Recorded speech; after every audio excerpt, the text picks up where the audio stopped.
ഒരു day in my life കണ്ടാലോ? അത് അങ്ങോട്ട് ഇതിന് മാച്ച് ആവുന്നില്ല. ഡേ ഇൻ എ ടെമ്പിൾ എന്ന് പറയുന്നതായിരിക്കും കുറച്ചും കൂടെ നല്ലത്. കുളിച്ചു, കണ്ണെഴുതി, പൊട്ടു തൊട്ടു, ലിപ്സ്റ്റിക് ഇട്ടു. ഈ കമ്മലിടുന്ന കൺഫ്യൂഷൻ ആയപ്പോൾ ഇവിടെയുള്ള രണ്ടെണ്ണത്തിനോട് ഞാനൊന്ന് ചോദിച്ചു ഏതിടണമെന്ന്. രണ്ടും രണ്ട് ഓപ്ഷൻ പറഞ്ഞതിനാൽ എനിക്കിഷ്ടപ്പെട്ടത് ഞാൻ എടുത്തിട്ടു. ഇതന്നെ അങ്ങ് ആദ്യം ചെയ്താൽ മതിയായിരുന്നു, വെറുതെ സമയങ്ങൾ. അപ്പോൾ ആദ്യം പോകണം അമ്പലത്തിൽ സപ്താഹം നടക്കുക, അവിടെ പോയിട്ട് ഫുഡ് തട്ടണം, അന്നദാനം. ഞാൻ മുമ്പുള്ള ഒരു വീഡിയോയുടെ അകത്ത് പറഞ്ഞിട്ടുണ്ട് ലിവൻ ഒരു പിടികിട്ടാപ്പുള്ളിയാണെന്ന്. പിടികിട്ടാൻ ഒരു സ്ട്രോങ് റീസൺ ഉണ്ട്. ഇന്ന് ഇവൻ്റെ പേരിലുള്ള അന്നദാനമാണ് നടക്കുന്നത്. അങ്ങനെ ഈ നട്ടപ്പൊരി വേലത്ത് ഞങ്ങൾ മൂന്നും കൂടിയാണ് അമ്പലത്തിലേക്ക് പോകുന്നത്. അമ്മയും നാമയൊക്കെ ഓൾറെഡി അമ്പലത്തിലേക്ക് പോയിട്ടുണ്ട്. ഞങ്ങൾക്ക് പിന്നെ മടിയായതുകൊണ്ട് ഇച്ചിരി പതിയെ ലാഗടിച്ച് വന്നതാ. അമ്പലത്തിൽ കയറി തൊഴുതു, പിന്നെ നേരെ ക്യൂവിലേക്ക് കയറി അങ്ങ് നിന്നു. നല്ല ഫുഡ് കിട്ടുള്ളൂ. ഇതാ ഇവിടെ ഒരാൾ ഞാൻ വീഡിയോ എടുക്കുന്നതൊക്കെ നോക്കി രസിച്ചിരിപ്പുണ്ട്. എന്തായിരുന്നു ഫുഡ് എന്നുള്ളത് കാണിക്കാം. അവിയൽ, തോരൻ, അച്ചാർ, സാമ്പാർ, രസം, പച്ചമോര്. ഇത്ര ഉണ്ടായിരുന്നുള്ളൂ, കുറഞ്ഞു പോയില്ലേ. ഇങ്ങനെ ഫുഡൊക്കെ കഴിച്ച് കഴിഞ്ഞാൽ തിരികെ പോണ വഴിക്ക് ഇത് ലിവനോടൊന്ന് ഫോട്ടോയ്ക്ക് പോസ് ചെയ്യാൻ വന്നപ്പോൾ ഇവന് ഒടുക്കത്തെ ജാട. ആക്ച്വലി അവനൊരു പാവ, അതാ മുഖം കണ്ടല്ലറിഞ്ഞോടെ. അങ്ങനെ വീടെത്തി. പക്ഷേ റെസ്റ്റ് എടുക്കാൻ സമയമില്ല.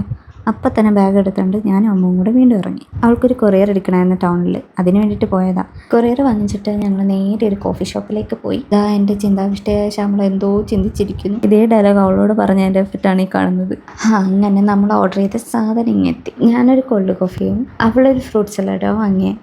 നല്ല ടേസ്റ്റ് ആയിരുന്നു. ഇപ്പോൾ വീട് വരെ എത്താനുള്ള എനർജി കിട്ടി. എന്നിട്ട് വീട്ടിലേക്ക് വന്നു. അപ്പം തന്നെ അടുത്ത അമ്പലത്തിലേക്കും പോയി. ഈ അമ്പലത്തിൽ വൃശ്ചിക മാസത്തിലെ 41 ദിവസത്തെ വിശേഷോത്സവം നടക്കുക. പക്ഷെ ഞാനിതുവരെ കണ്ടിട്ടില്ല. പ്രത്യേകിച്ചും ഇന്നിവിടെ നടക്കാൻ പോണ ആഴിപൂജ. കുഞ്ഞിലെ മുതലേ കേട്ടിട്ടുണ്ടെങ്കിലും അത് ഇതുവരെ കാണാനുള്ള ഭാഗ്യം എനിക്ക് ഉണ്ടായിട്ടില്ല. മിക്ക അമ്പലങ്ങളിലും ഇപ്പോൾ ആഴിപൂജ നടത്താറുണ്ട്. ഇത് കാണുന്ന നിങ്ങളുടെ അമ്പലത്തിൽ ഇല്ലെങ്കിൽ എന്നോട് എക്സ്പ്ലെയിൻ ചെയ്യാൻ പറയരുത്, എനിക്കറിയില്ല.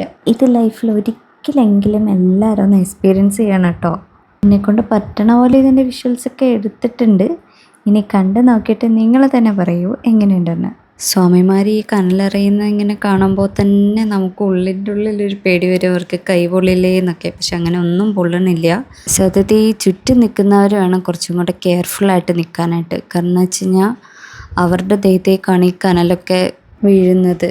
ഞാൻ ഈ വീഡിയോ ഇങ്ങനെ ഒന്നും ഇടാനല്ല പ്ലാൻ ചെയ്തിരുന്നത്. BGM ഒക്കെ ഇട്ട് നല്ല സോങ്സൊക്കെ ഇട്ട് എല്ലാം സെറ്റായിട്ട് എഡിറ്റ് ചെയ്ത് ഇടാനാണ് പ്ലാൻ ചെയ്തത്. പക്ഷേ ഞാൻ ഇട്ടിരിക്കുന്ന സോങ്സിനെല്ലാം കോപ്പിറൈറ്റ് ഇഷ്യൂസ് വരുന്നു. പോട്ടെ, സാരില്ല. അപ്പോൾ അത്രയേ ഉള്ളൂ. എന്നാൽ ഇനി എല്ലാവരും സ്ക്രോൾ ചെയ്ത് പൊക്കോളൂ.